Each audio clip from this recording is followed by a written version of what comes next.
Hey, what's up YouTube? Today we're going to do an unboxing on the Asus PB258Q. It's a 1440p panel.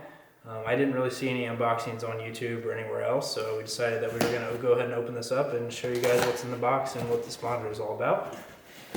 So we're just going to go ahead and open it up. It kind of comes in a different size box. It's more of a square than oblong that you see with your typical monitor. Right off the bat, so it's one whole package, so we're just going to go ahead and flip it upside down and bring it out. So they use closed-cell styrofoam on this, which is pretty standard these days. Bring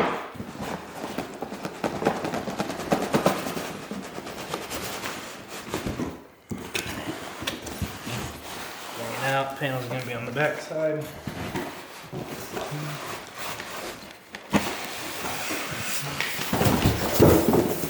Alright, so right off the bat, we've got all the accessories and the stand. Alright, we'll start going through this stuff. First thing we're going to have is a DVI cable. It's pretty standard for the VGA. Don't use this, it's old analog stuff. Stereo cable, so that's it if you're going to be running stereo with your green. You don't really need this unless you're using DVI. HDMI or DisplayPort is going to carry your audio for you already. You got your standard power cable, DisplayPort, and then HDMI. It's nice that they include all the specific display cables that this monitor inputs have to offer. Got your instruction manual. Alright, first thing we're going to find here is going to be the stand. So the base is its own thing. Then the arm goes into that. On the bottom, this is Asus's technique for swivel. Instead of actually having the swivel on the stand, they put it on the feet, so it's kind of a foot. Alright.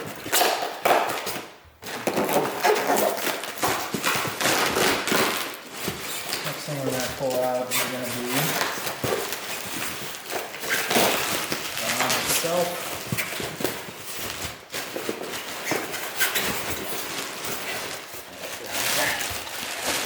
So this is going to be the arm. This is going to mount into this and then mount to the monitor. So we'll get into that here in a minute. And now we'll get to the actual panel. Alright. So the panel comes packaged pretty well inside the styrofoam. It'd be nice to see maybe a little bit more styrofoam between the panel or some cardboard to back that up, but it's pretty standard. We'll go ahead and get the cover off of there. Alright, so there's the panel. It's pretty straightforward.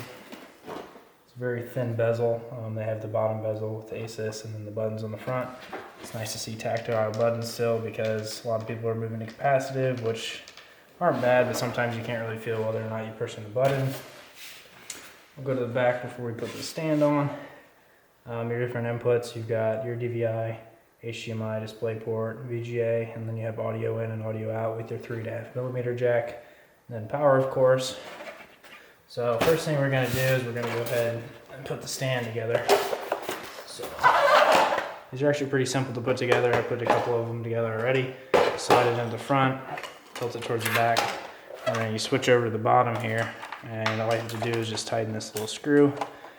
You can use a screwdriver if you really want to, but they include a little lever for you to be able to do it with your finger if you ever need to take it apart on the go without a screwdriver. And then this is a new thing for Asus. On this specific monitor is they're adding quick release. So before, a lot of the monitors didn't have quick release. They had kind of a little bit more obscure way to take the mount off, or it was permanently mounted with screws. But this is one of the first ones for them to include their new little quick release. So once you hang it, it just snaps in and then you're good to go. So the first things to notice about the monitor is, like I said, thin bezel. It's got the marks on the bottom, which is pretty typical for the Asus monitors.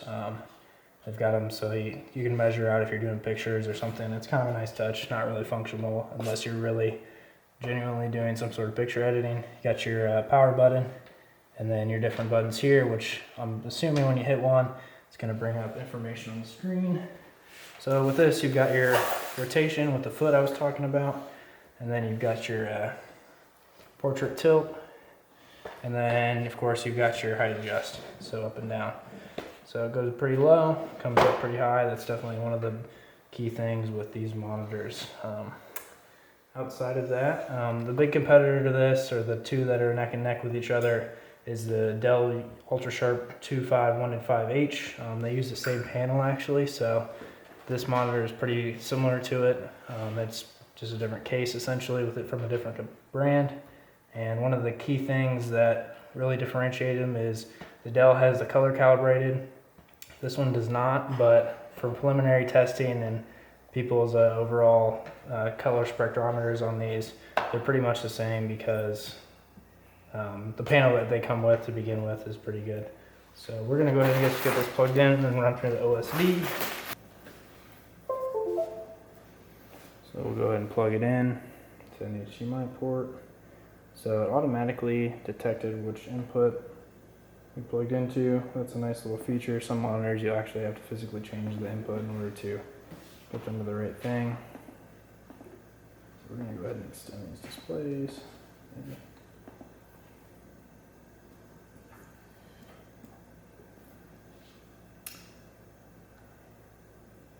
So right off the bat, there's your 1440p. So something I didn't realize they advertise this monitor as 100% sRGB. So that's pretty much meaning that the panel has the capability to be calibrated to 100 sRGB, which is, you know, color calibrated. So we'll go ahead and get into the OSD. So the first button from the right, left of the power button is going to bring up the OSD. And within this, we're going to have pretty much all of our different features. So we've got the menu, quick fit, input select, close. So then you can, down here is the actual buttons that's going to go ahead and select it. So here we got the menu. So here's our different color modes. We got blue light filters, actual color calibration themselves, the image settings, so trace free, so whether or not we want to lower the input lag a little bit, or if we want full aspect control. Sound, so this monitor actually does have speakers in it, which is a nice little touch for when you're in a pinch and you don't necessarily have headphones or dedicated speakers to get set up with. And then you have some other simple modes, demo modes that are going to go through different color calibration. So I guess the way the menu works is you hit any button and that's going to automatically bring up the selection menu, and then you can move into a specific menu from there. So whether it's brightness, we're going to knock the brightness down a little bit, or if you need to get straight into just one of the other menus, you hit it and then you pick exactly what you need. That's our first impressions for this monitor. We might come back later with a overall review on after we get to use it for a couple of days. Be sure to comment, rate, subscribe. If you guys have any questions about this monitor, just leave a comment down below. Thanks for watching.